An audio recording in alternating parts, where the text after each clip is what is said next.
चतुर्भीष्व चतुर्भीष्व चतुर्भीष्व त्रिभिस्तवा षड्विजायते योऽसो पंचदा हृदय ममः।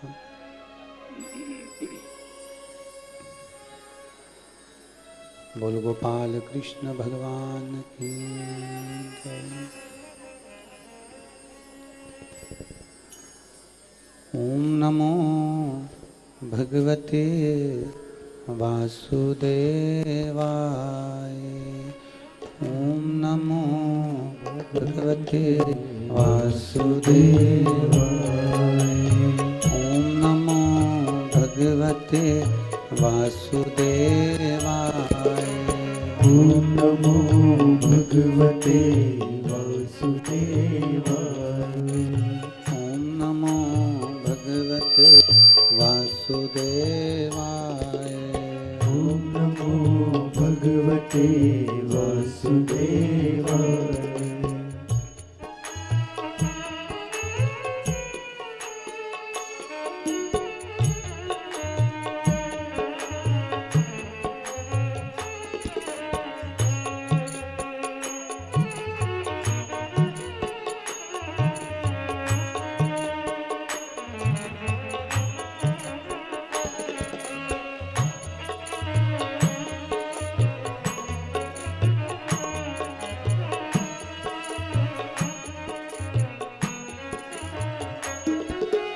वासुदेवाय बोलो वासुदेवाय। वासुदेवाय बोलो वासुदेवाय। वासुदेवाय बोलो वासुदेवाय। वासुदेवाय बोलो वासुदेवाय। ओम नमो भगवते वासुदेवाय। ओम नमो भगवते वासुदेवाय। ओम नमो भगवते वासुदेवाय। ओम नमो भगवते वासुदेवाय। गोपाल कृष्ण भगवान की जय। जय जय श्री राधे जय जय श्री राधे जय जय श्री राधे श्याम। श्रीमद् भागवत के 10वें स्कंद के पुण्य पावन आनंदमय चरित्र गिरि गोवर्धन नाथ जी के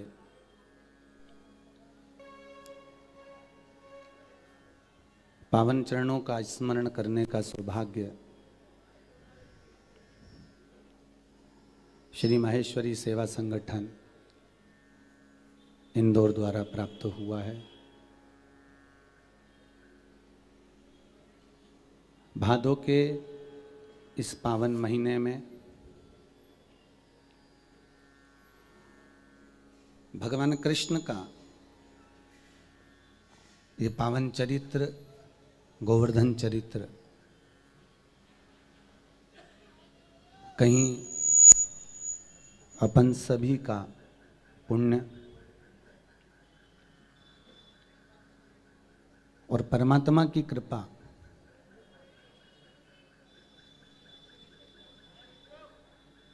जो इतने बरसते हुए पानी में आप सभी गिरिराज बाबा की कथा को श्रवण करने के लिए पधारे हैं। और एक बात याद रखना, आप बरसते हुए पानी में उसकी कथा में पहुंचे हो तो वो भी दिलवर कोई साधारण नहीं है। आपके बरसते हुए आंसू में भी वो आपके पास पहुंच जाता है। वो साधारण सा नहीं है। वो बस अंतर इतना है कि दोनों में बराबर की आग लगी होना चाहिए।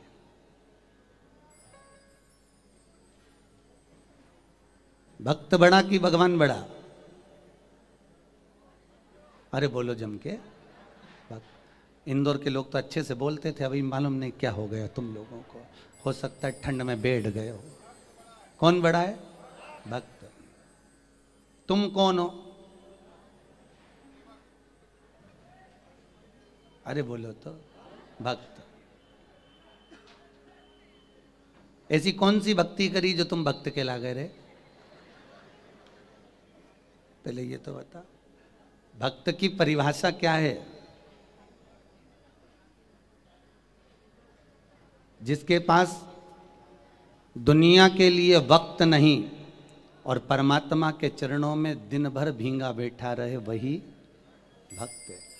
पर आज के जमाने के लोग भक्त जरूर कहलाते हैं, पर दुनिया के लिए समय है, पर उस लाडले के लिए समय नहीं। बस मंगला में जाएंगे, वो भी भिंडी खरीद के लिए आएंगे।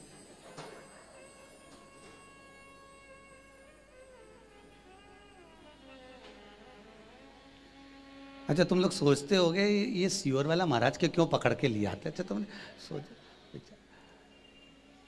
अब गए मंगला में, गए राजभोग में, गए श्रृंगार में, गए उत्थापन में, तो ठाकुर जी से ने लड़ाना था कि भिंडी खरीदना थी?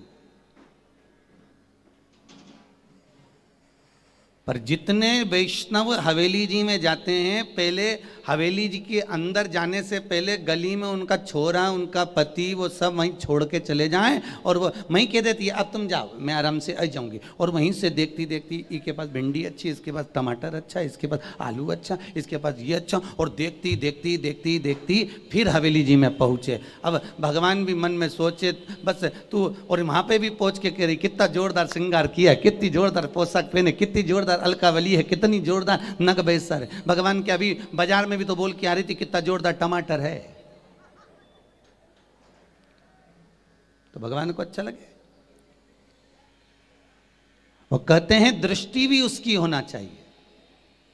तुझसे मिलने के लिए तेरी कसम, अरे आगे अब तो बोलो, एक मुलाकात जरूरी है सनम। बस मेरे लाडले से, मेरे ठाकुर से, मेरे कन्हैया से, मेरे गोवर्धन नाथ से, मेरे श्री जी बाबा से अगर मिलन की जो ललकता है, जो मिलने की आशा है, वो ऐसी होना चाहिए कि बस अब कैसे भी बस उससे एक बार मिल लूं, कैसे भी मिलूं, बस मिलूं, उसके पास पहुंच जा, उसके चरणों तक। भादों के महीने में गोवर्धन चरित्र सुनने का सौभाग्य मिला है जी। एक बार घर जाके नजर उतरवा लेना, किसी की नजर ना लगे आपको। देवता भी तरसते हैं जिस चरित्र को सुनने के लिए।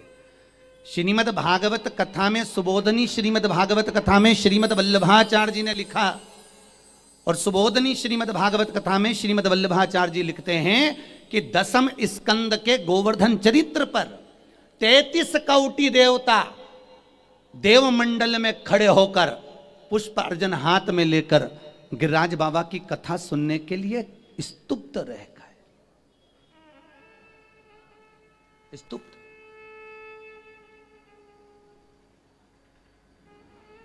तो देवताओं की गिनती में तो आप भी हो। आप भी तो इतनी देर से प्रतीक्षा कर कर ठाकुर जी के स्मरण में पहुंचे हो। महाराज, जिस समय भगवान कृष्ण ने गिरि गोवर्धन नाथ जी को अपनी छोटी सी उंगली पर धारण करा और वापिस विराजमान करा, ब्रजमंडल की ऐसी कोई गोपी नहीं थी जो गोवर्धन नाथ जी से होकर किसी कार्य को ना जाती हो। अगर वो मथुरा भी जा रही है तो पहले गोवर्धन होके हुए जाएगी। अगर वो कहीं पर भी जा रही है तो पहले गिरिराज जी होते हुए, गोवर्धन नाथ जी होते हुए, गिरिराज बाबा का स्मरण करते करते, गिरिराज स्मरण की ओर बढ़ते बढ़ते फिर अपने कार्य को जाती है। फिर प्रत्येक गोपी का यही क्रम है, प्रत्येक गोपी का।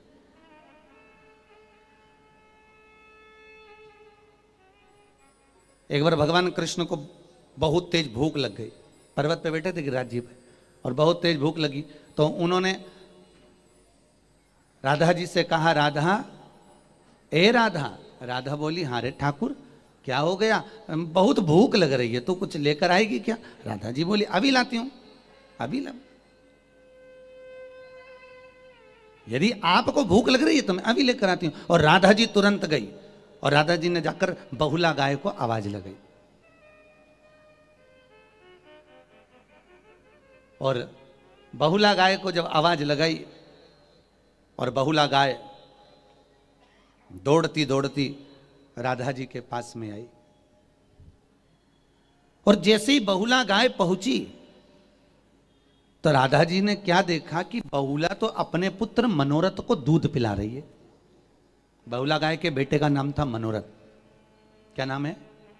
मनोरथ। और हमारे पुष्टि मार्ग में वैष्णव संप्रदाय के अंतर्गत चाहे आप रामानुज संप्रदाय से जुड़े हो, चाहे आप पुष्टि मार्ग से जुड़े हुए हो, चाहे किसी भी पंथ से जुड़े हुए हो, मंदिर में अगर कोई उत्सव कराते हैं तो पूछते हैं आज कौन मनोरथी है, आज का मनोरथ कौन करा रहा है, आज मनोरथी कौन है। यजमान नहीं बोला जाता, मनोरथी बोला जाता। आज मनोरथी कौन है? मनोरथी का मतलब है कि बहुला गाय का दूध दोहने वाला, बहुला गाय का स्तनपान करने वाला, जो सुख को रसपान करे, ऐसा पुत्र कौन पैदा हो गया।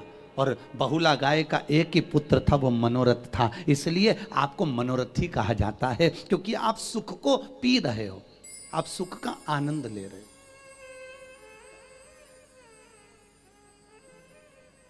आप सुख को धारण कर रहे हो। तो राधा जी ने बहुला को देखा तो बहुला तो अपने पुत्र मनोरथ को दूध पिला रही थी। अब मनोरथ को दूध पिला रही बहुला, इतने में तुरंत राधा जी ने बहुला से विनती करी, बहुला मेरे ठाकुर को भूख लगी है। बहुला ने मनोरथ को पीछे हटाया और पीछे हटाकर दूध बाटकी में भरकर राधा जी लेकर चली। और दूध ले जाते ले जाते ले जाते ले जाते बीच मार्ग में राधा जी, आप लोग कभी गए हो गोवर्धन परिक्रमा करी होगी तो मानसी गंगा पड़ती है, ठीक है। अभी यहां पर भी परिक्रमा करोगे तो उसमें मानसी गंगा बनी हुई है। मानसी गंगा का महत्व ही यहीं पर है कि बहुला गाय के दूध को लेकर राधा जी जब चली और चलते चलते राधा जी के मन में भाव प्रकट हुआ कि मुझे भी प्यास लगी है, तो राधा जी ने बहुला गाय के दूध को रखकर हाथ में वहीं पर जल का पान किया। वो मानसी गंगा आज भी निर्मित है, आज भी जो मन से निश्चितता से उसको निर्मित किया गया, प्रकट किया गया। और दूध ले जाकर ठाकुर जी को दिया, ठाकुर जी ने उस दूध का पान किया। और दूध का पान कर कर ठाकुर जी ने उस जगह पर उस दूध को शिला पर भी आनंद से समर्पित किया। आज भी वो शिला गिरिराज जी में विराजती है, संतान शिला। कौन सी शिला है? संतान शिला। जिस व्यक्ति को 20-20 साल तक औलाद नहीं हो, संतान नहीं हो, पुत्र नहीं हो, पुत्रियां नहीं हो, बच्चे नहीं हो, डॉक्टर कहे कि टेस्ट भी करवाइए, उससे पहले भागवत अपना चरित्र वर्णन करती है कि एक बार गोवर्धन नाथ जी की शरण में जरूर जाइए, वो खाली नहीं भेजेगा, ये पक्का है। गिरिराज बाबा की शरण में जाओ और संतान शिला पर जाइए। संतान शिला, गिरिराज जी में एक शिला ऐसी है जिस शिला के ऊपर जल चढ़ाया जाता है तो जल चढ़ाकर उसमें से दूध निकलता है। जिस शिला पर मेरे ठाकुर जी ने बहुला गाय का दूध छोड़ा था, बहुला गाय का दूध, अभी अपन आगे कथा में सुनेंगे ये शिला कहां पर विराजती। आज भी वहां पर जल चढ़ाते हैं तो दूध निकलता है। उस दूध को पिला दीजिए, 3 महीने के अंदर गर्भ ठहर जाता है महाराज। 3 माह के अंदर बहुला गाय का द्वारा निर्मित वो दूध ठाकुर ने उस शिला पर समर्पित कर, उसको संतान शिला कर, संतान महाराज। तो गोवर्धन नाथ जी का चरित्र आप सुनने के लिए बैठे हो, गिरिराज बाबा की कथा अगर आप सुनने के लिए बैठे हो तो स्वयं 10वें स्कंद में गिरिराज चरित्र का जो वर्णन किया गया, 33 कौटि देवता आकाश मंडल में खड़े होकर गिरिराज बाबा के सुंदर स्वरूप का दर्शन करते हैं। बड़े भाग्यशाली हो जी आप सब, जिस रूप में भी आप गोवर्धन नाथ जी की इस कथा में जुड़े हो, कोई मनोरथी बनकर, कोई कुछ पद पाकर, कोई कथा को श्रोता बनकर, किसी भी रूप में अगर आप जुड़े हो तो आपकी किस्मत स्वयं भाग्यवान, आप आनंद कंदे स्वयं। और बहुत ध्यान देना, बच्चा जैसे गुल्लक भरता है और गुल्लक भरने के बाद गुल्लक फूटती है तो बच्चा कोई गिफ्ट लेकर आता है। आपके पूर्वजों की जब पुण्य की गुल्लक फूटती है तब जाकर गोवर्धन नाथ जी की कथा सुनने का सौभाग्य मिलता है। पुण्य की गुल्लक है ये आपके।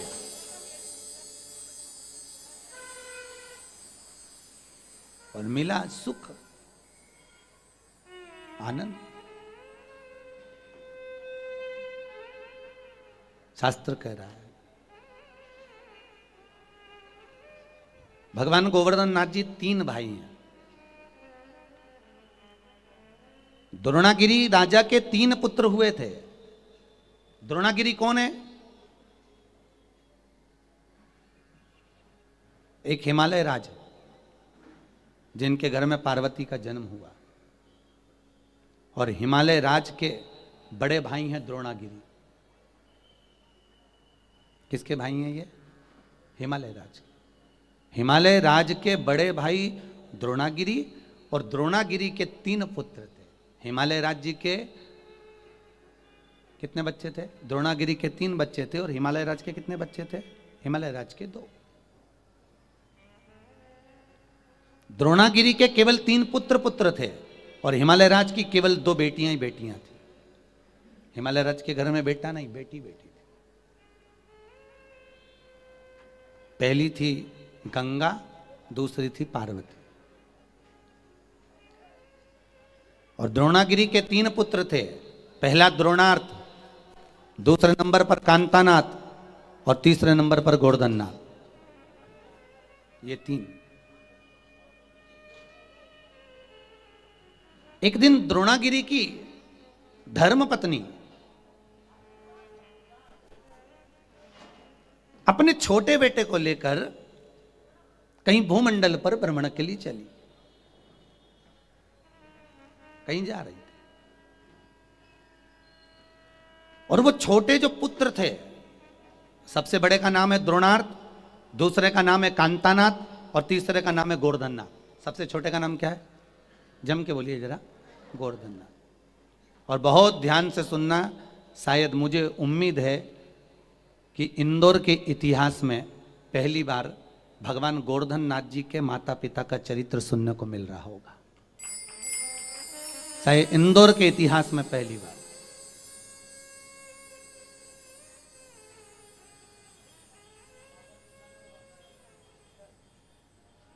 माता भ्रमण के लिए अपने छोटे पुत्र गोवर्धन नाथ जी को लेकर निकली। अब गोवर्धन नाथ तो सुंदर बड़े थे।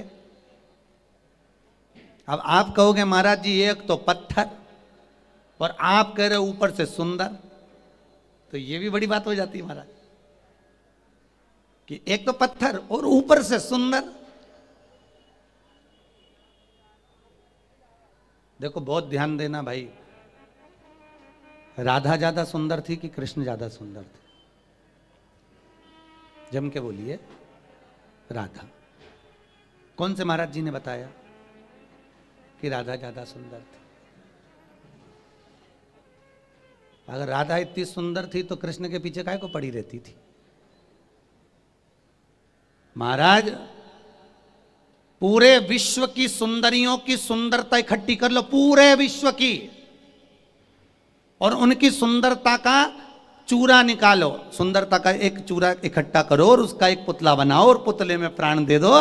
इतनी सुंदर तो पूरे ब्रज मंडल में ब्रज की झाड़ू लगाने वाली थी।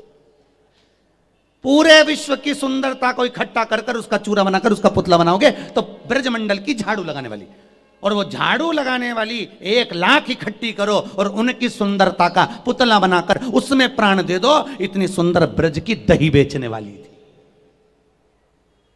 कौन थी? जम के बोलो जरा। हाँ, हाजिरी भरते जाओ, अच्छा लगना चाहिए हमको भी कि तुम बोल रहे हो, क्योंकि आज के जमाने में लोग तुमको चुप कराना सिखाते हैं, हम तुम्हें बोलना सिखा रहे। बोलो। दही बेचने वाली, और दही बेचने वाली 1 करोड़ इकट्ठी करो। कितनी? 1 करोड़। इतनी सुंदर, और उसकी सुंदरता का पुतला बनाओ और पुतला बना के उसमें प्राण दे दो। इतनी सुंदर भगवान कृष्ण की मैया थी, 55 साल की। कितने साल की? यशोदा जी कितने साल की थी जब लाला भय तो? 55 वर्ष। नंद बाबा 60 के थे। 55 वर्ष की आयु में। इसलिए आज भी लोग कहते हैं ओल्ड इज गोल्ड। आज भी सास और बहू में सबसे ज्यादा सुंदर कौन रहती है? अरे बोलो तो जम के सास। बहू 2 घंटे में पार्लर में तैयार होकर आती है और बूढ़ी डोकरी के देखना यूं ही उछा उछा वाहे पे कंगा फेर फुरा के करके और काजल माजल लगा के और पटली मटली डाल डुला के अब बच जाए। और जैसे ही कमरे से डोकरी बाहर निकले ना, बहू का तो जिबड़ा बैठ जाए। डोकरी के तो देख क्या गजब लग रही है डोकरी। बताओ, इतनी तो छोरी बहू ये सुंदर नहीं दिखे जितने डोकरी दिखे। इतनी सुंदर। बस अंतर इतना है, क्रीम की चमक 15 दिन तक रहती है। क्रीम की चमक केवल आपकी जवानी तक रहती है, पर अच्छे कर्म की चमक जिंदगी भर तक रहती है साहब। अच्छे कर्म की चमक। और आप जितना अच्छा कर्म करते रहोगे जिंदगी में चमकते रहोगे। और कर्म की चमक बड़ी सुंदर। इसलिए आपसे हम बार बार कहते हैं, मत बुरे कर्म कर बंदे वरना पछताएगा। भगवान की आंखों से तू बच नहीं पाएगा, तू बच नहीं पाएगा। अरे ओ अज्ञानी मत कर नादानी। बड़ी मुश्किल से साहब कर्म अच्छा करो। हम कई बार आप लोगों को कहते हैं, भगवान से नहीं डरना मत डरो, माता पिता से नहीं डरना मत डरो, गुरुओं से नहीं डरना मत डरो, वेद और पुराण से नहीं डरना मत डरो, शास्त्रों से नहीं डरना मत डरो, माता पिता से नहीं डरना मत डरो, घर के बड़ों से नहीं डरना मत डरो। पर शास्त्र कहता है अपने कर्म से जरूर डरना, क्योंकि कर्म का भोग तो परमात्मा को भी भोगना पड़ता है। कर्म का भोग तो परमात्मा भी भोगता है। अच्छा कर्म करिए, श्रेष्ठ कर्म करिए, श्रेष्ठता का कर्म। महाराज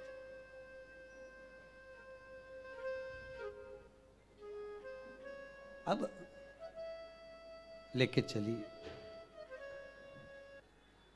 माता अपने पुत्र गोवर्धन नाथ को। बड़े सुंदर है साहब, बड़े सुंदर। होता है कभी कभी आप किसी पर्वत पर घूमने जाओ तो कोई कोई शिला आपको सुंदर लगती है, पर्वत भी सुंदर लगता है।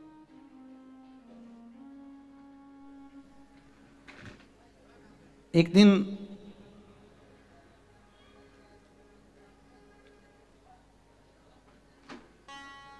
भगवान को लेकर, गोवर्धन नाथ जी को लेकर जब मां भ्रमण कर रही थी, माता के पास में दोनों पुत्र और आ गए। द्रोणार्थ भी आए, कांतानाथ भी आए। मां गोवर्धन नाथ सबसे छोटे थे, और जो छोटा होता है वो माता पिता का बड़ा प्रिय होता है। इसलिए आपको हम बार बार कथाओं में कहते हैं, जिंदगी में कभी बड़ा मत होना, छोटे बने रहोगे थोड़ा अच्छे रहेगा। बड़े बन जाओगे वो ठीक नहीं है। बड़ी बहू अगर मटका तोड़ भी दे, बड़ी बहू थोड़ा काम बिगाड़ भी दे, तो सास कह देती है तो देख के नहीं चल सकती थी। और छोटी के हाथ से मटका भी टूट जाए, काम भी बिगड़ जाए, तो कह देती बेचारी अभी तो आई, चलना सीख रही। इसलिए बड़े नहीं बनना। एक माँ के 2 पुत्र, एक छोटा सा 4 साल का, 5 साल का, एक 12 साल का। दोनों को भूख लगी। बड़ा कह रहा है माँ भूख लगी, छोटा कह रहा है माँ भूख लगी। माँ ने कहा ठीक है मैं भोजन देती हूँ। बड़े बेटे को माँ ने एक प्लेट में रोटी सब्जी भाजी जो भी थी बनाकर बेटे को दे दिया आसन बिछाकर, और छोटे बेटे को माँ ने एक रोटी पर घी लगाया, नमक लगाया, रोल बनाया, गुट्टा बनाया, फिंगर बनाया और बेटे के हाथ में पकड़ा दिया। 14 साल का बेटा एक जगह बैठकर खा रहा है, 4 साल का बेटा चलते चलते खा रहा है। माँ का पल्लू पकड़ा, चलते जाए खाते जाए। भगवान से कहना, गोवर्धन नाथ जी से कहना, श्री जी बाबा से कहना, मेरे वल्लभ से कहना, मेरे ठाकुर से कहना कि हे ठाकुर बस इतनी कृपा करना, जैसे वो 14 साल का बेटा एक जगह बैठकर भोजन कर रहा है, हमें इतना बड़ा मत बनाना कि हम एक जगह बैठकर तेरा भजन कर सकें। हमें तो इतना छोटा बनाना कि चलते चलते तेरा नाम जपें और तेरे धाम को पहुंच जाए। इतना छोटा बना दे। बड़े बनकर नहीं जीना, बहुत छोटे बनकर जी। और उसके लाखों दीवाने, बड़े से बड़े, उसके चरणों में कंकड़ माटी से पड़े। बहुत छोटे हो जाओ, बहुत छोटे।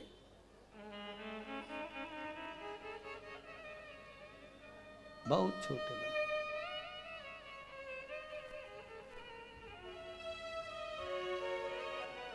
और जितना सुख हो माँ की गोद में, गोवर्धन नाथ दोनों बालक ने आकर कहा माँ।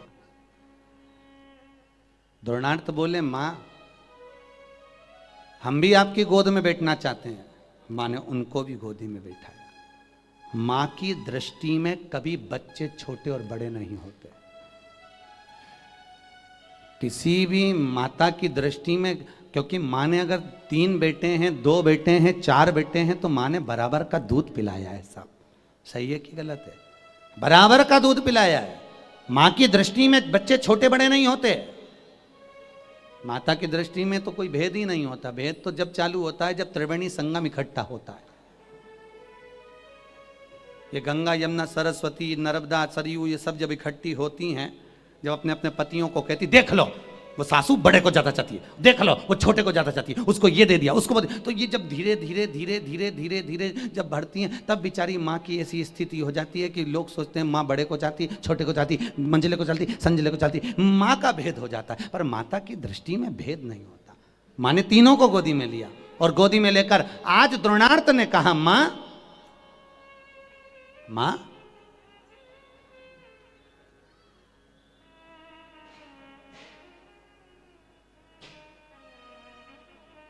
माता ये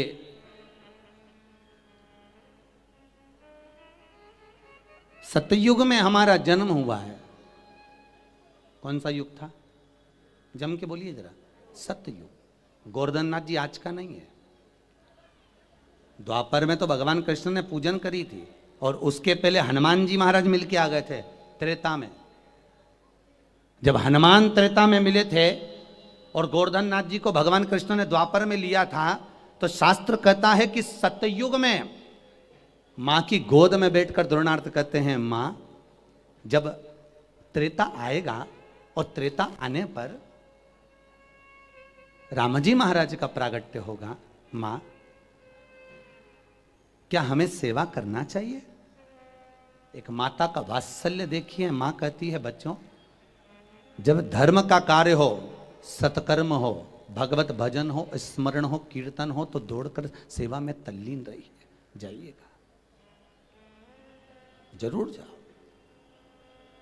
अवश्य जाइए। ठीक है मां। अब माता के संबोधन, माता के शब्द ध्यान में आ गए। गोवर्धन नाथ जी ने भी सुन लिए, द्रोणार्थ ने भी सुन लिए, कांतानाथ जी ने भी सुन लिए। तीनों को सेवा करना है, परंतु इनको क्या मालूम था कि हम तीनों अलग अलग चले जाएंगे।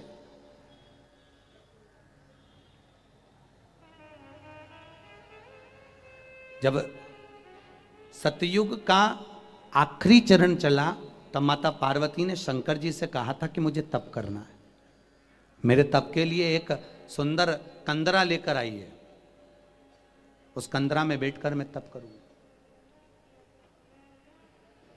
शंकर भगवान गए, द्रोणागिरी से कहा कि हमको एक कंदरा चाहिए। तो द्रोणागिरी ने कहा कंदरा ढूंढने कहाँ जाऊंगा, आपकी सेवा में मेरे बड़े पुत्र को भेज देता हूं।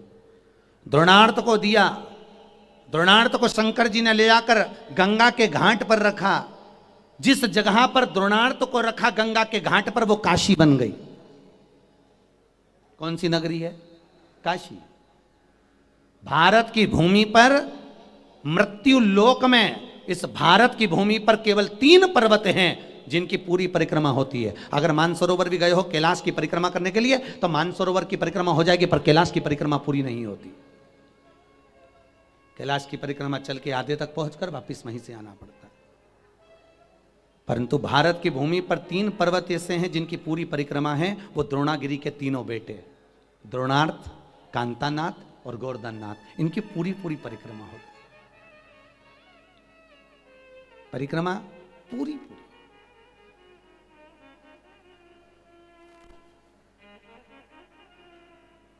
पूर्ण परिक्रमा चले। द्रोणार्थ को काशी में रखा, इसलिए काशी 5 कोस की है। कितने कोस की है? 5 कोस। काशी की परिक्रमा आप में से कई लोगों ने करी होगी। यदि काशी गए होगे तो काशी की परिक्रमा 5 कोस की है। द्रोणार्थ की परिक्रमा 5 कोस की, द्रोणागिरी के बड़े बेटे की परिक्रमा। फिर आया समय जब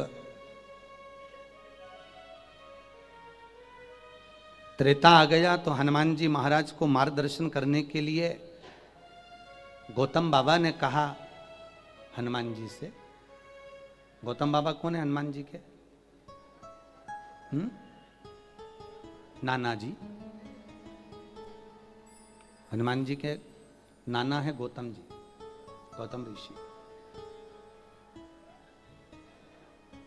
हनुमान जी सगे भाई कितने हैं? 6। कितने भाई हनुमान? 6। सबसे पहला हनुमान, दूसरे नंबर पर गतिमान, केतुमान, रतिमान, मतिमान, ऐसे हनुमान 6 भाई। अंजना माता के गर्भ से 6 पुत्र जन्म लिए। उसमें सबसे बड़े हनुमान हैं, फिर उसके बाद दूसरे नंबर पर गतिमान, फिर केतुमान, फिर रतिमान, ऐसे क्रम चला है हमारा। तो हनुमान जी महाराज से उनके नाना जी बोले हैं। गौतम बाबा ने कहा मेरे राम इस भूमंडल पर आ रहे हैं, वन में विश्राम करेंगे। हनुमान उनकी सेवा का क्रम तुमको देता हूं कि तुम मृत्यु लोक में जाकर उनकी सेवा करना, तो उनके विश्राम की व्यवस्था आपको करना है। हनुमान जी बोले विश्राम कहां पर करेंगे? तो कि वो पलंग पर नहीं, वो गादी पर नहीं, तकिए पर नहीं, रजाई पर नहीं, वो किसी कंदरा में जाकर। हनुमान जी गए द्रोणागिरी के पास में, द्रोणागिरी से जाकर निवेदन करा आपका मंझला बेटा दे दीजिए कांतानाथ। कांतानाथ? हाँ, राम की सेवा। कांतानाथ ने सुन रखा था कि मुझे मां ने कहा है कि भगवान की सेवा करना, तो कांतानाथ हनुमान जी के साथ में चल दिए और चित्रकूट में जाकर कांतानाथ जी विराजमान हो गए महाराज। द्रोणार्थ की परिक्रमा 5 कोस की, कांतानाथ की परिक्रमा 3 कोस की। अब बचे हैं सबसे छोटे गोवर्धन नाथ, सबसे छोटे। और फिर निवेदन करूंगा ये गोवर्धन नाथ जी को, मेरे श्री जी बाबा को, मेरे गोवर्धन नाथ जी को तुम द्वापर का मत समझना साहब, ये तो सतयुग से भी पहले के मेरे गिरिराज बाबा विराजते हैं और नित्य लीला करते हैं साहब, नित्य लीला, नित्य आनंद। महाराज उसको समझने वाला ही समझ सकता है, जो समझ वो देने में कभी कमी नहीं करता महाराज। हमारी झोली छोटी पड़ जाती है पर वो देने में कमी नहीं करता। तेरे दरबार की बाबा निराली शान देखी है। मेरे गोवर्धन नाथ, मेरे श्री जी बाबा, तेरे दरबार की बाबा निराली शान देखी है। तुझे देते नहीं देखा, पर झोली भरी देखी है। हे गोवर्धन नाथ, हे श्री जी बाबा, इसलिए गोवर्धन नाथ जी, हम पापी, हम कपटी, हम छली, हम प्रपंची, पर आपसे निवेदन है आप हमसे मुख ना मोड़ना। मुख दुनिया मोड़ेगी, बाबा तू मुखड़ा मोड़ी। मेरी लगी परी तीनों, बाबा तू वे ना तोड़ी। वो गोवर्धन नाथ से नित्य भाव। कांतानाथ जी 3 कोस के हो गए, 3 कोस के। आखिरी के बचे थे गोवर्धन नाथ। आज मित्रों के साथ में खेल रहे थे,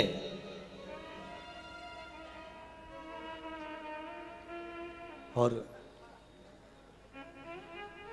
सेवा के क्रम में जब राम जी महाराज की सेतु का निर्माण हो रहा था, कंदराओं को, पत्थरों को लाया गया था, पर्वत उठा लाए गोवर्धन नाथ जी को, आवाज दे दी सेतु बन चुका है। जो जहां से ला रहा था वहीं रख दीजिए। बीच मार्ग में जब गोवर्धन नाथ जी को छोड़ा गया, बीच मार्ग,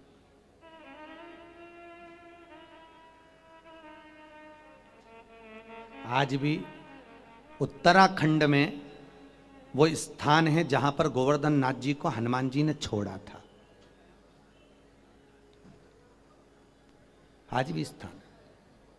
समरेश्वर महादेव से आगे अपन जाएंगे, चमोली से समरेश्वर महादेव जाओ, समरेश्वर महादेव से लेफ्ट की ओर 12 किलोमीटर या 8 किलोमीटर की चढ़ाई पर वो स्थान आज भी है जहां हनुमान जी गोवर्धन नाथ जी को उठाकर ले जाते समय जब आज्ञा करी कि अब कोई शिला लेकर ना आए, अब कोई पत्थर लेकर ना आए, अब सेतु बन चुका है, वहां पर वापिस रख दिया उसी स्थान।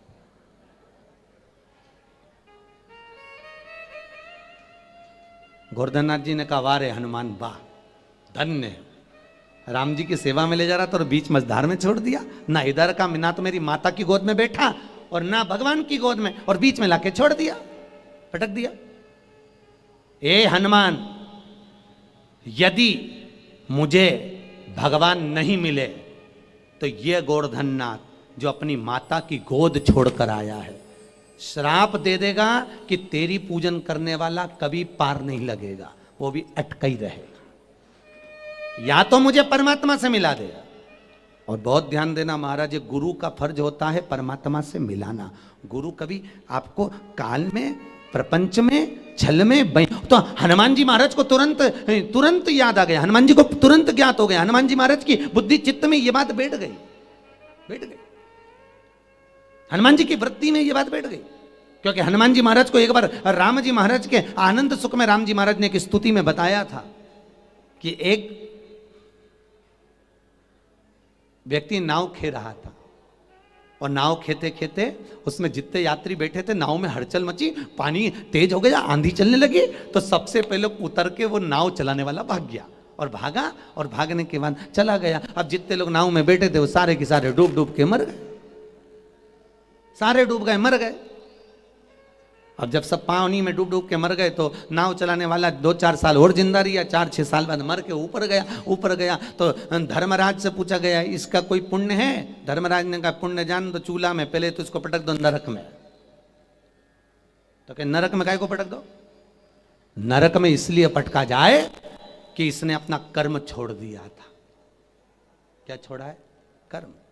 भले ये 4 लोगों की जान नहीं बचाता, एक की बचाता, वो एक भी नहीं बच पाता, पर उनको बचाते बचाते भले मर जाता तो इसको बैकुंठ का रास्ता खुला मिल जाता, चले जाता। पर इसने अपना कर्म छोड़कर, ये अपना कर्तव्य छोड़कर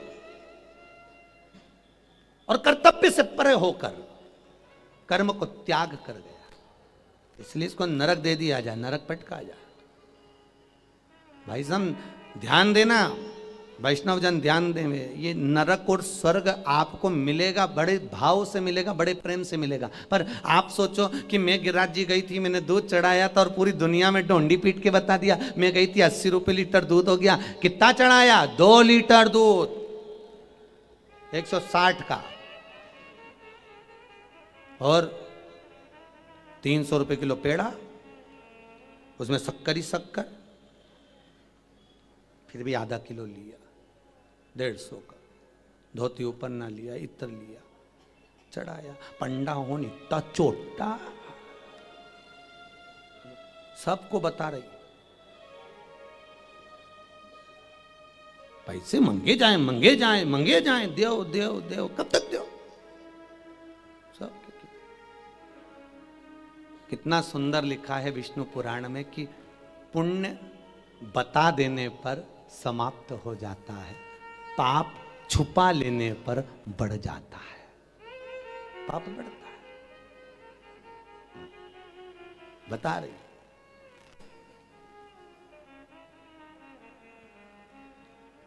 अब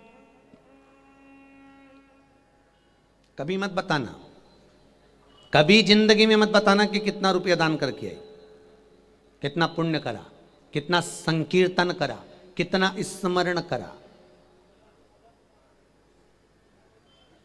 कभी नहीं। एक बार एक व्यक्ति मरा, ऊपर गया, तो चित्रगुप्त महाराज से पूछा गया इसके पाप पुण्य कितने हैं? तो चित्रगुप्त महाराज ने कहा इसने पाप ही पाप करा है, कोई पुण्य नहीं करा, इसका कोई पुण्य नहीं है, इसका एक भी पुण्य नहीं है, सब पाप। चित्रगुप्त महाराज ने जैसे ही कहा तो धर्मराज बोले ऐसा दुनिया में कोई पैदा नहीं हुआ जिसने पुण्य ना किया, इसका आजपा जप गिना जाए। आप लोग करते हो आजपा जप?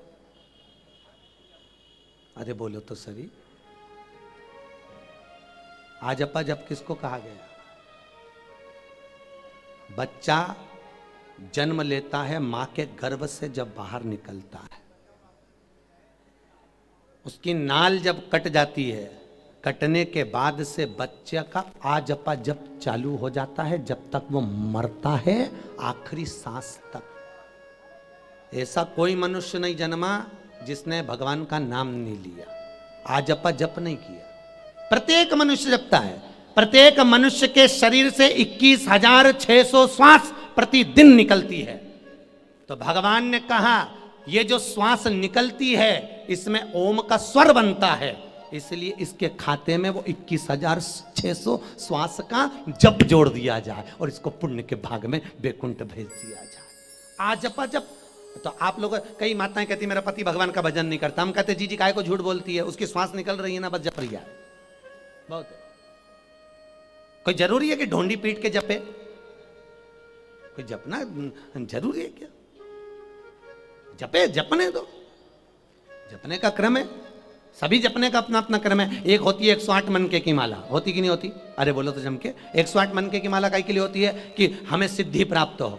एक होती है 54 मनके की माला, वो काहे के लिए होती है? हमारे घर में अगर कोई काम अटक रहा है, लक्ष्मी नहीं आ रही, प्रवेश नहीं करी, तो 54 मनके की माला से भगवान का भजन कराता है। एक होती है 30 मनके की माला। 30 मनके की माला, जिस व्यक्ति का रोग समाप्त नहीं होता, बीमारी समाप्त नहीं होती, लगी रहती बीमारी, वो 30 मनके की माला जपता है। एक होती है 15 मनके की माला, बच्चे जब एग्जाम में बैठते हैं तो 15 मनके की माला जप कर जाते हैं।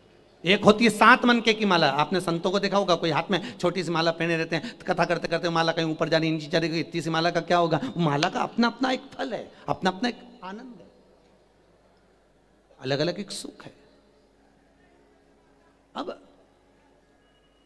महाराज वो आजपा जप का भी एक प्रमाण है कि जपो, जपना है, और किसी भी रूप में जपें महाराज, किसी भी रूप, भगवत भजन करते रहो। कितना सुंदर कहा है। आप में से कितने लोग हैं जो स्नान करके आए हैं, जिन्होंने आज स्नान करा? हाथ उठाइए जल्दी जल्दी, जिन्होंने आज स्नान करा। ठीक है, रख लीजिए। सब स्नान करके आए हो? स्नान का मतलब जानते हो? वैष्णव संप्रदाय में स्नान का मतलब क्या होता है? मनुष्य देह में स्नान का मतलब क्या होता है?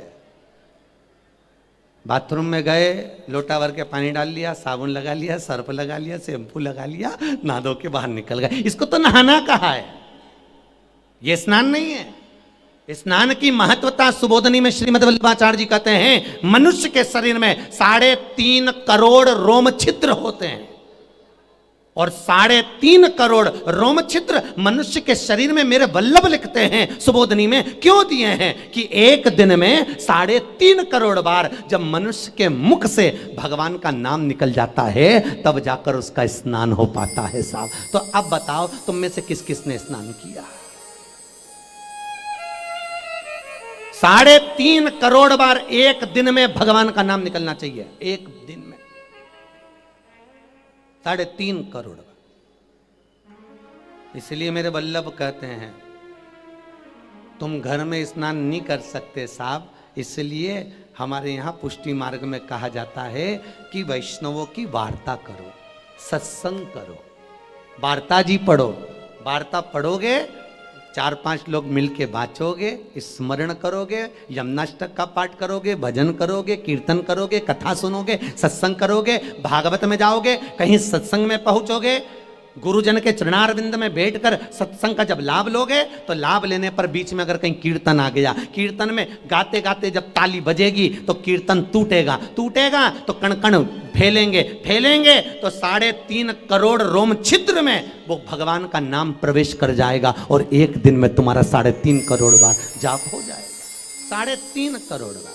तो आज तुम यहां से जाओ तो बड़ी अहंकार में जाना कि आज मैं नहाई, आज मैं स्नान कर, हल्की फुल्की नहीं, आज पूरा स्नान करके जा रही हूँ, बिल्कुल आराम से। चित्त वृत्ति में वो रम जाए पूरा में।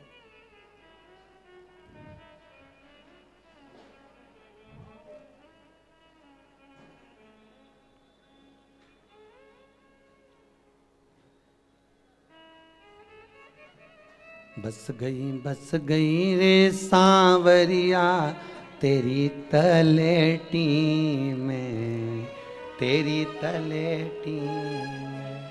कितने किस्मत वाले हो, आज आपको जो कथा सुनने को मिल रही है वो गोवर्धन नाथ जी की तलेटी में मिल रही है। सामने बैठे गोवर्धन नाथ, भले भाव के बनाए हैं, भले मानसिक, हमारे यहाँ तो मानसिक सेवा का भी प्रमाण है। तो भाव के अगर गिरिराज जी बसे हुए हैं, सामने विराजमान है, मानसी गंगा दुधारी शिला सब बनाई है यहाँ पर। तो जब सब बनाई है तो आप कहाँ बैठे हो? अरे बोलो तो जम के तलेटी। घर के लोग पूछे कहाँ गई थी तो कहना गोवर्धन गई थी। तो क्या अभी तो गई थी तू 4 बजे? तो के यही तो किस्मत की बात है, दुनिया के लोग जतीपुर आ जाए, जतीपुरा वाला इंदौर आ जाए, बस यही किस्मत है, यही सबसे बड़ी बात है।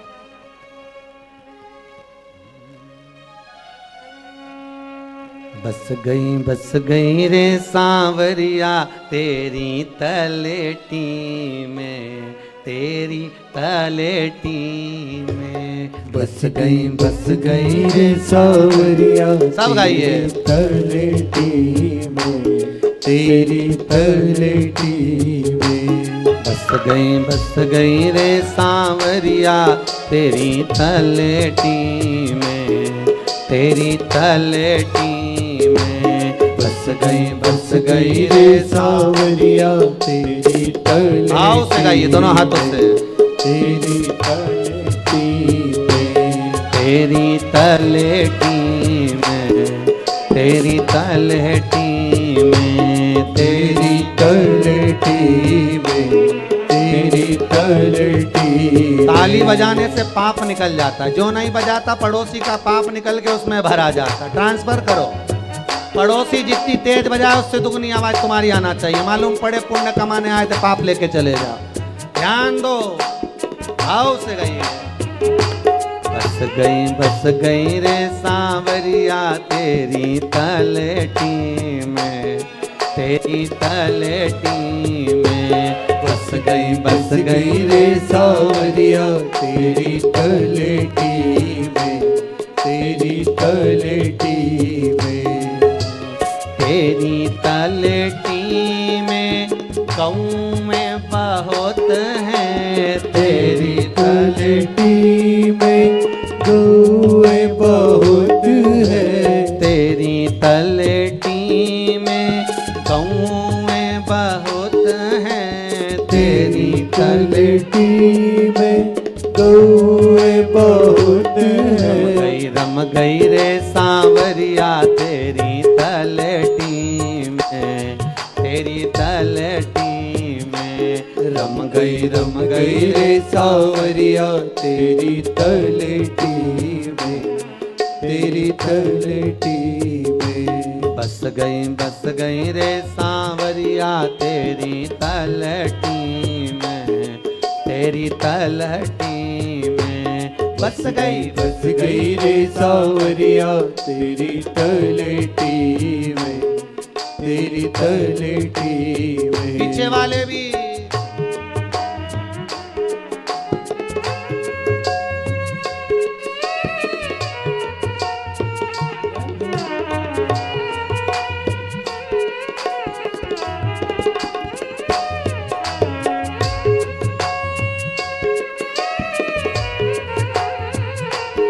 राधे।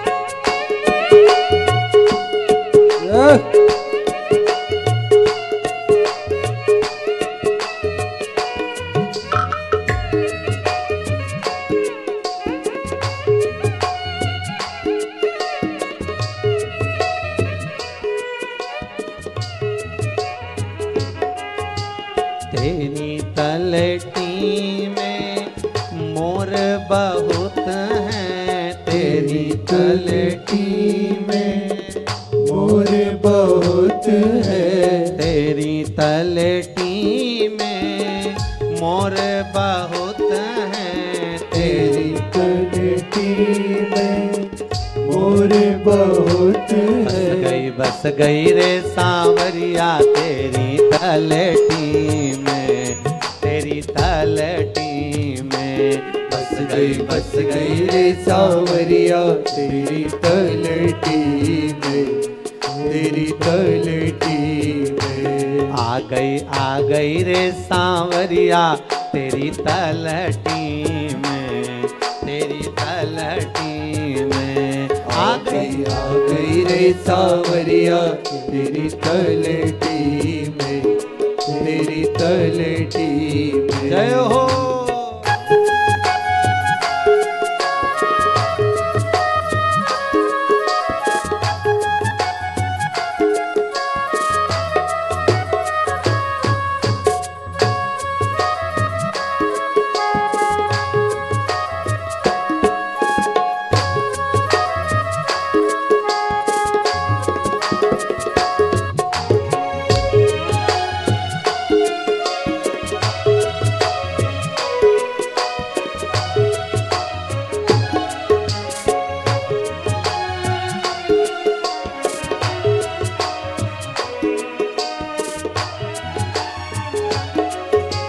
तेरी तलटी में वल्लभ बसत हैं तेरी तलटी में वल्लभ बसत है।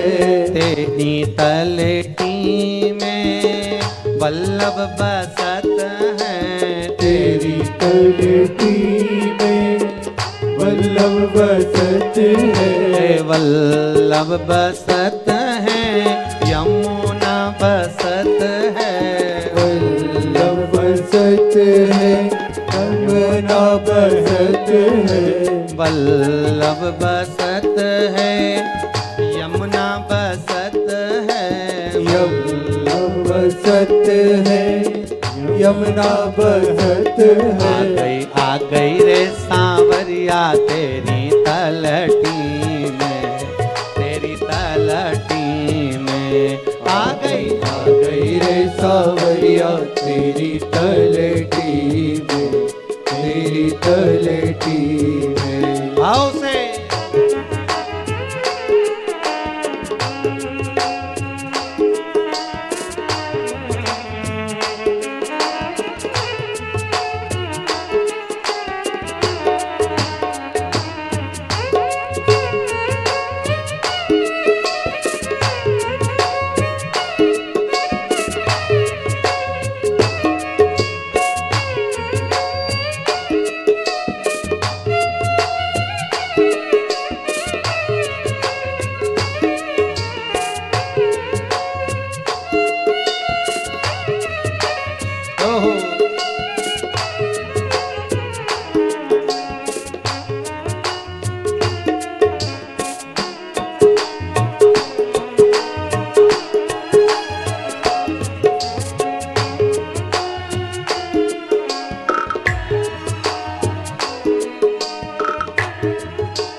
तेरी तलेटी में काना बसत है। तेरी तलटी में काना बसत है। काना बसत है राधा बसत है।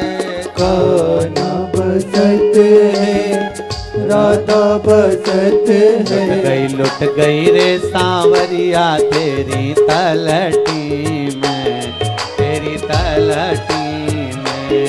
लुट गई रे सांवरिया तेरी तलटी में, तेरी तलटी में। आ गई रे सांवरिया तेरी तलटी में, तेरी तलटी में। आ गई रे सांवरिया तेरी तलटी में, तेरी तलटी में। आ गई रे सांवरिया तेरी तलटी में, तेरी तलटी में। आ गई रे सावरिया तेरी तलटी में, तेरी तलटी में। जय जय श्री राधे।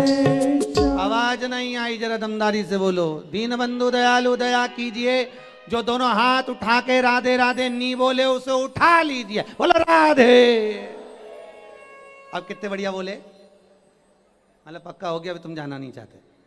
हाँ कहा करोगे जाके भी, भगवान का भजन करो, कीर्तन करो, नाम जाप करो। मनुष्य की देह मिली है महाराज। भगवान बोले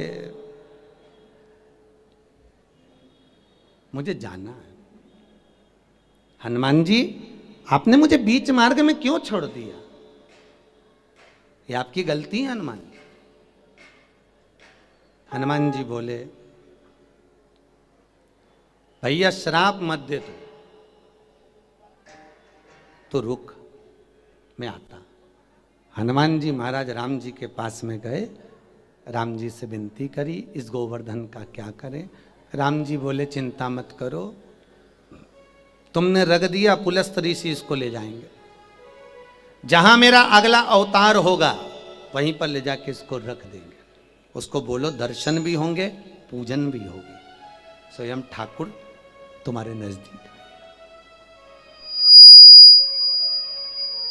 बहुत ध्यान देना महाराज, दुनिया के लोग सोचते हैं कि हम ठाकुर जी की सेवा करते हैं, हम ठाकुर जी से लाड़ लड़ाते हैं, हम ठाकुर जी का स्नान कराते हैं, हम ठाकुर जी को श्रृंगार धराते हैं, हम ठाकुर की सेवा में लगे हैं। ये तुम्हारा भ्रम है। 10 बार बोलते हो।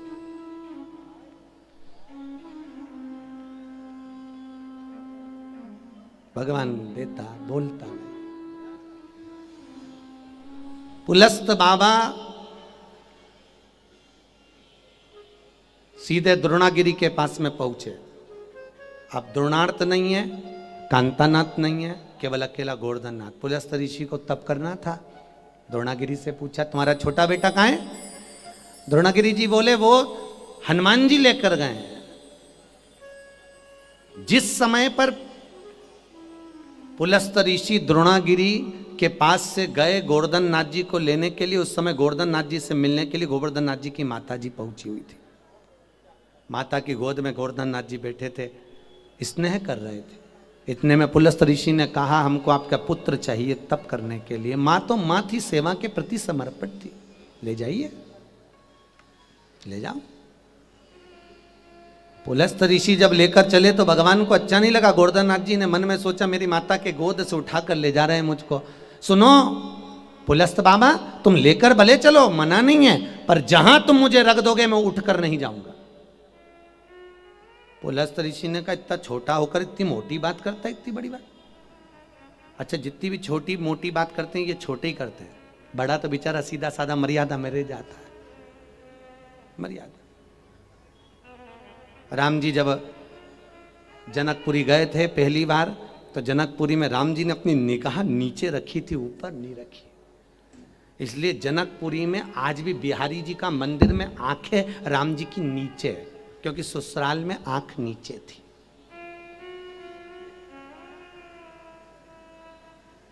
तो वैसे भी ससुराल में हमेशा नीची निगाह से चलना चाहिए दादा, बहुत ध्यान रखें। हमारा खुद का देखा हुआ है। हमारा घर नमक चौराहे पर सीहोर में, हमारे सामने वाली लाइन में ब्यूटी पार्लर लड़कों का, दूल्हे वहीं तैयार होने आते। एक बार हम हमारी छत पे बैठे थे, एक दूल्हा तैयार होकर ऊपर देखता देखता चल रहा था, सामने गोबर पड़ा था, फंस गया। इसलिए ससुराल में हमेशा दृष्टि नीचे धरो साहब, बहुत ध्यान रखकर, बहुत ध्यान। अब राम जी मर्यादा में थे इसलिए दृष्टि नीचे थी। इस जगह पर हमारे कन्हैया जी होते तो निशानी लगा के ऊपर चढ़ जाते। वो तो राम जी थे तो मर्यादा थोड़ी सी थी। कन्हैया जी को तो जो लीला करना रहती थी वो अपने मन से करते थे। एक बार उनको कहीं मक्खन खाने को नहीं मिला तो सारी गोपियों क्या चले गए चंदा मांगने के लिए। अपने यहाँ पर पैसे का चंदा होता है, मक्खन का चंदा। कन्हैया जी टोली बना कर गए, एक सखी क्या पहुंचे, काकी काकी बोली क्या है? फिर आ गया तो नहीं, मैं आपकी बार ऐसे ही नहीं आया, अपने अयोध्या के पंडावन आ रहे हैं पूरे वृंदावन में। अच्छा, तो उनको भोजन कराना, ले जा एक मटकी माखन, एक मटकी माखन, सबके यहाँ से माखन की मटकी भर भर के लिए आया। तो एक सखी बड़ी होशियार थी, उसने पूछा कितनी बजे आ रहा है। अब भगवान कृष्ण ने सोचा ये तो बड़ी आफत हो गई, बस शाम को आएंगे। कहाँ आएंगे? तो कि गोवर्धन पे आएंगे। वो सखी इतनी उस्ताद, सबको इकट्ठा करके गोवर्धन चली गई शाम के टाइम। एक भी अयोध्या का पंडा नहीं मिला, एक भी। और जितनी माखन की मटकी ले गया था सब गोवर्धन नाथ जी के चरणों में रख दी, सब इधर उधर चारों तरफ। तो सखियों ने कन्हैया को बुला के कान पकड़ के पूछा, अयोध्या का पंडा तो दिख ही नहीं दिया। कन्हैया बोले, इतना सारा बंदर खाता हुआ नहीं दिख रहा, तो कि ये अयोध्या का है? तो नहीं कि और कहीं का है। कन्हैया बोले, अयोध्या का है। तो कि तो बंदर है। कन्हैया जी बोले, रूप बदल के आया है, रूप बदला। बड़ा अब तुम मुझे लेकर जाओगे, मैं उठूंगा नहीं। तू छोटा हो कि इतनी बड़ी बात करता है, चल मेरे साथ में चल। उठाया, ले गए। और जैसे ही पहुंचे मथुरा के मध्य में, लघु शंका लगी, जतिपुरा के पास में उनको छोड़ा, उठाया, नहीं उठे, श्राप दे दिया तो तिल तिल घटेगा। जिस गोवर्धन पर्वत का आज भी शास्त्र कहता है भूमंडल पर केवल एक देवता है पृथ्वी पर जो आज भी नजर आता है। हनुमान जी महाराज को राम जी छोड़ कर गए, पर हनुमान नजर नहीं आते। हनुमान जी ने कहा, मैं सामने दिखूंगा नहीं, मैं सम्मुख नहीं रहूंगा पृथ्वी पर, दिखूंगा नहीं। पर जो दिखता है वो आज भी है। भगवान कृष्ण ने गोवर्धन नाथ जी से कहा, तू यहीं रुक, तू गोवर्धन बाबा विराजमान हो गए। महाराज उठे नहीं, समय आया। भगवान कृष्ण ने जब चारों तरफ पानी पानी हो गया, ब्रजवासी सब जब भगवान कृष्ण के लिए गोवर्धन नाथ जी का जब पूजन कराने के लिए भगवान कृष्ण गए, खूब सुंदर सुंदर सुगंध आ रही थी ठाकुर जी को, बहुत सुंदर सुगंध। सारी गोपियों के घर जा जाके पूछा, क्या बना रही हो? तो क्या मोतीचूर का लड्डू। दूसरी बोली मोहन थाल, तीसरी बोली ठोर, चौथी बोली रबड़ी, पांचवी बोली बासुंदी। कोई कुछ बनाए, कोई कुछ बनाए। भगवान कृष्ण ने सोचा, इतने सारे घरों में भोजन बन रहा, अकेला मैं खाऊंगा कैसे? हाथ भी दो। तो भगवान ने सोचा है, फिर एक काम करता हूं, ऐसा स्वरूप बनाता हूं कि 1000 हाथ हो जाए और सब खा जाऊं। अच्छा, बच्चों के मन में ये सबसे बड़ा भाव आता है। मम्मी जब भोजन बनाती है ना, जब कोई पकवान बनाती है, कोई अच्छी चीज बनाती है, तो बच्चे वहां खड़े होकर देखते रहते हैं, उनके मुंह में से पानी टपकता है। मम्मी कब देगी गुजिया, कब देगी? मम्मी के लक्ष्मी जी की पूजन होगी जब मिलेगा, अभी नहीं दूंगी। मम्मी गुजिया, मम्मी बोल चल, लक्ष्मी जी की पूजन होगी जब दूंगी। अब बेचारी लक्ष्मी की पूजन परसों, ये बापड़ा सूख के कांटा हो गया। लक्ष्मी, बच्चे भी लक्ष्मी जी से कह रहे, एक दिन पहले नहीं आ सकती, भूख लगी। शुद्धता महाराज, सहजता वो कहाँ सूझे कि त्रिलोकी का नाथ हमारा गोवर्धन श्रीनाथ। अरे त्रिलोकी का नाथ हमारा गोवर्धन श्रीनाथ, भर भर माल लुटावे है, संग में खुद भी खावे है। गोवर्धन नाथ जी बाबा के पावन चरित्र का अपन स्मरण कर रहे हैं।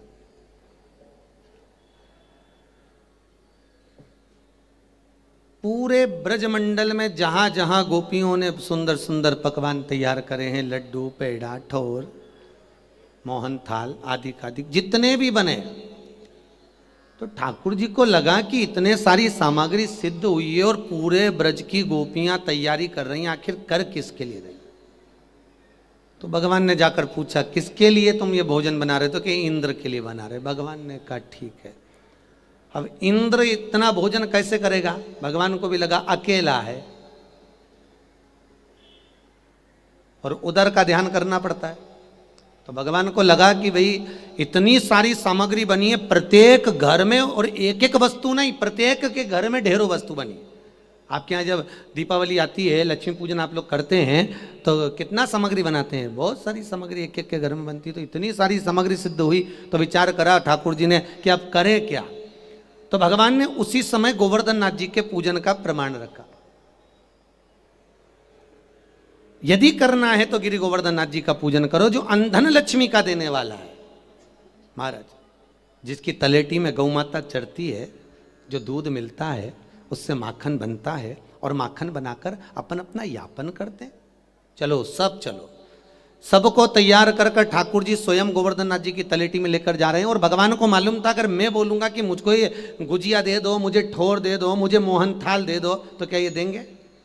अरे बोलो तो, जैसे माँ अगर पूजन की तैयारी करती है और बच्चा कहता है मम्मी मुझको गुजिया चाहिए, मम्मी मुझे पपड़िया चाहिए, मम्मी मुझे मोहन थाल चाहिए, तो माँ देती के बच्चों को? नहीं, अभी लक्ष्मी जी की पूजन होगी तब देंगे, अभी दिवाली है ना परसों, तब देंगे। माँ बना बना के डब्बे में भर भर के रखती जाए, बेचार छोरे के प्राण जाए। 3 दिन में ऐसा दुबरा हो जाए वो गुजिये की याद में। मिलेंगे कब? बच्चे भी लक्ष्मी जी से विनती कर रहे, तू पहले आ जाती तो हमें गुजिया पहला मिल जाता। तो भगवान ने विचार करा, अब ये पकवान तो ढेर बन गए, अब करा क्या जाए। तो ठाकुर जी ने सारे ब्रजवासियों को ले जाकर गोवर्धन नाथ जी की तलेटी में छोड़ा, और जैसे ही गिरिराज बाबा की तलेटी में ले जाकर छोड़ा तो ब्रजवासियों से कहा ये हमारा देवता है। इतने में ब्रजवासी अब एकदम कोई तुमको ले जाके पहाड़ पर्वत के सम्मुख में ले जाके बिठा दे और के ये देवता है, तो सोचो बहुत कठिन बात है महाराज। किसी के दिल में और किसी के घर में घुसना बहुत कठिन काम है, सबसे ज्यादा कठिन काम। अब जितने ब्रजवासी हाथ जोड़ के बैठे एक दूसरे को कोनी मार रहे, क्यों तुम्हें कहीं देवता दिख रही है क्या? फिर दूसरे ने तीसरे को कोनी मारी, तेरे को दिख रहा है, तेरे को दिख रहा है, नजर नहीं आया, बहुत ढूंढा। आखिरी में एक ब्रजवासी ने दूसरे ब्रजवासी से कहा इस गोवर्धन पर्वत में से, इस शिलाओं में से क्या भगवान प्रगटेगा? इंद्र होता तो खा कर जाता, पा कर जाता, पर इसमें से कौन निकलेगा? इतने में भगवान कृष्ण ने तुरंत गोवर्धन पर्वत के सम्मुख में बैठकर ठाकुर जी के चरणारविंद की ओर देखकर भगवान गोवर्धन नाथ जी से विनती करी, ठाकुर आप स्वयं प्रकट हो, स्वयं प्रकट। महाराज, मानो तो गंगा माहू, ना मानो तो बहता, ये आपके ऊपर है। कई लोग गोवर्धन नाथ जी की परिक्रमा लगाने जाते हैं और कोलू के बेल की तरह लगाते हैं। तो हमने देखा कभी गिरिराज जी की परिक्रमा, कुछ नहीं खाऊंगी, कहीं बैठूंगी भी नहीं, और चलिए लगाए। सुबह रात को यहां से कौन सी ट्रेन जाती रे बाबा? इंदौर से, इंदौर देहरादून, उससे बैठे जाए, मथुरा उतरी, तुरंत जाके नहा धो के जो परिक्रमा लगाना चालू करी, ना कुछ खाऊंगी ना बैठूंगी, लगाती जाए कोलू की बेल की तरह। हाँ पड़ी भर आ रही। ठाकुर जी भी कह रहे 700 रुपए खर्च करके आई, थोड़ी देर बैठ के मेरे से बात तो कर ले, मैं खुद तरस रहा था तुझसे मिलने के लिए, इतने दिन के बाद आई और कोलू की बेल की तरह परिक्रमा लगा के, और शाम के अब पति कह रहा चल शयन का दर्शन करी आए। पत्नी बोले गर्म पानी ला दो, नहीं जाओ। अब वो गर्म पानी में पांव डाल के बैठी, पर दर्शन करने नहीं जा रही। महाराज, अभी आपको कथा में कहा था परिक्रमा का भाग, मनकों का भाव। अब चल, और शाम हुई, ट्रेन में बैठी, वापिस अपने घर वापिस। अब ठाकुर जी को बुरा लगा कि नहीं लगा? ईमानदारी से बोलना, तुम तुम्हारी बहन के घर जाओ, तुम तुम्हारे काका जी के यहाँ जाओ, तुम तुम्हारी मामी जी के यहाँ जाओ, तुम तुम्हारे मौसा जी के यहाँ जाओ, और बस उसके घर में थोड़ी देर जाओ और जाके इधर उधर घूम के कुछ बोले ना चाले, और तुरंत उठ के और चल दिया। मासा जी को बुरा लगेगा कि नहीं लगेगा? अरे बोलो तो रे इंदौर वालों, लगेगा कि नहीं लगेगा? काका जी के बुरा लगेगा कि नहीं लगेगा कि हमारे यहाँ आया 5 मिनट बैठा नहीं और बस आके मुंह दिखा के चल दिया? तो बुरा लगे कि नहीं लगे?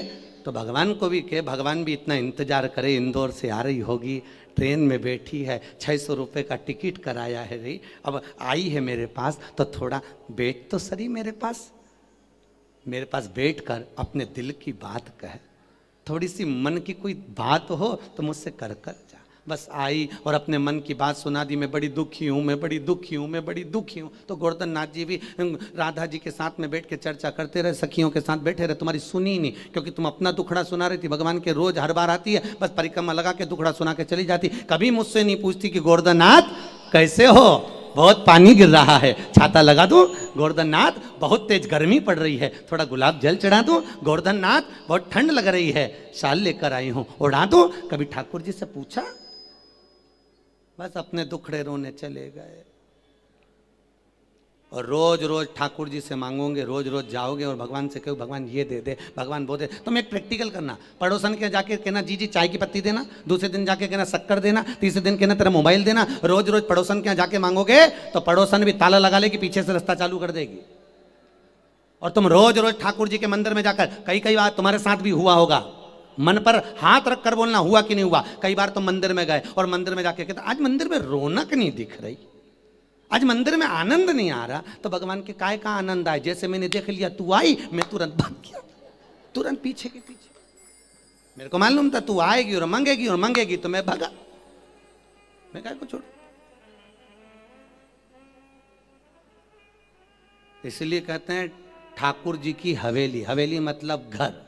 मंदिर में तो भगवान को एक जगह पे ले जाकर बिठा देते, पर हवेली जी में तो ठाकुर जी दूर से देख लेता, लीला बाई आई, मांगेगी, भगवान भाग के ऊपर शयन कमरे में तुरंत पहुंचा। काय कमाना?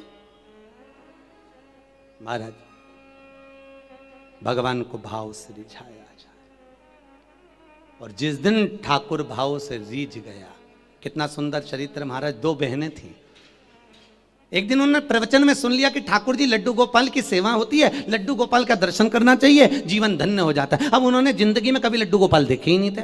अब लड्डू गोपाल देखे नहीं तो मन में आया लड्डू गोपाल किसके पास होते हैं? तो संत ने कहा संतों के पास होते हैं। अब एक दिन यमुना जी के घाट पे गई, एक संत ने अपना झोला का मंडल रख के यमुना जी में कूदे नहाने के लिए। एक बहन ने दूसरी बहन से कहा बस यही संत की झोली है, इसी में ठाकुर जी होगा। तो क्या करा जाए कि तू संत को देख, आए नहीं, इतनी दिन में डब्बा कमंडल सब खोल के देखती हूँ ठाकुर जी कहाँ छुपे। अब उसने सारा झोले का सामान निकाल दिया, उसमें ठाकुर जी नहीं मिले, इतना बड़ा स्टील का डब्बा, उसमें अंदर गद्दा बिछा, गद्दे में ठाकुर जी आराम से लड्डू गोपाल सो रहे।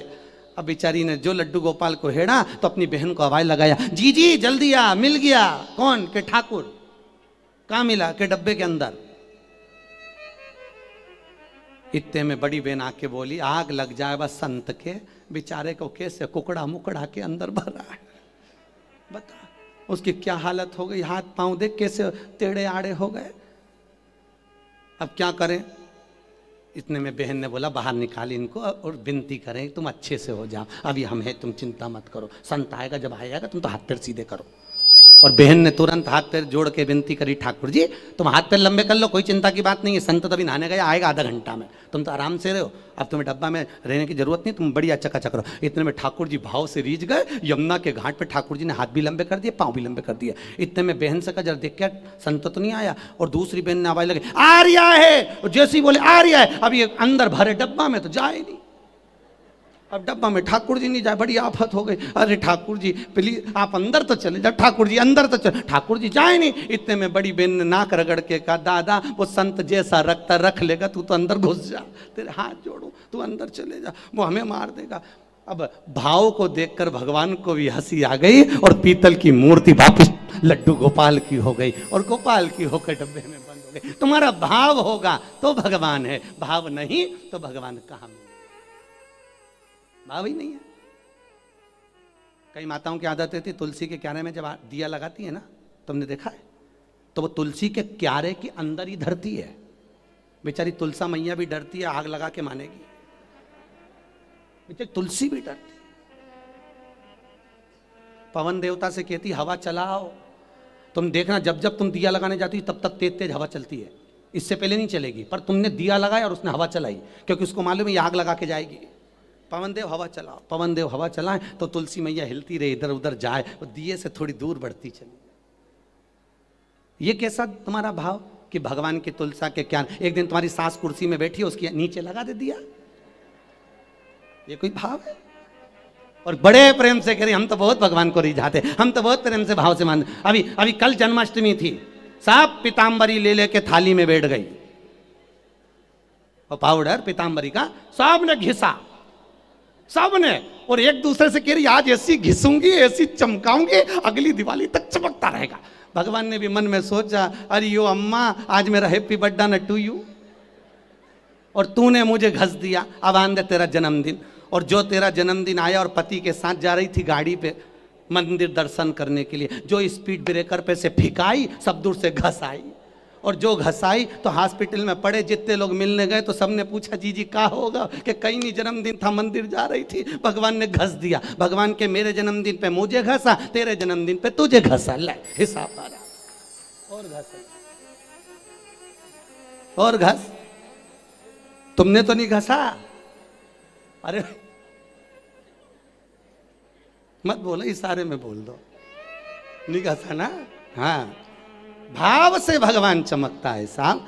ये चमक, ये दमक, फुल वन में महक, सब कुछ सरकार तुम ही से है। हमारा है क्या? भाव हो, वो कहे ना, मेरे मंदिर की तुलसाना तोड़ पुजारी, पत्ते पत्ते पे लिखा है श्याम बिहारी, पत्ते पत्ते पे लिखा है बिहारी। तुलसा को देखन काना भी आए, तुलसा को गाई गई है, काना भी आए संग में राधा को लाए।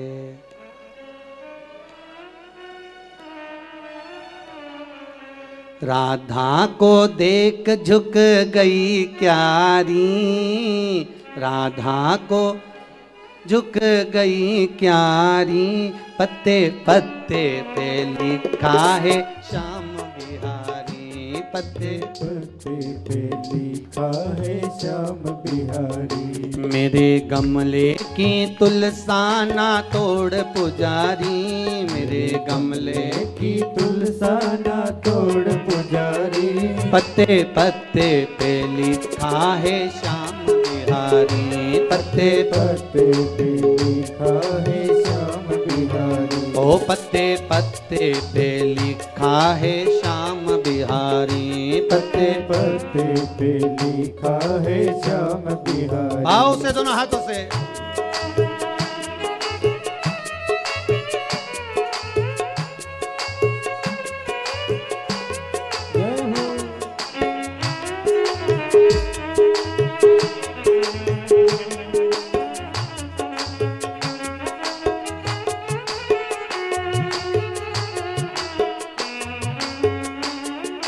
जय हो। पीछे वाले भी दोनों हाथों से ताली से बजाते हो।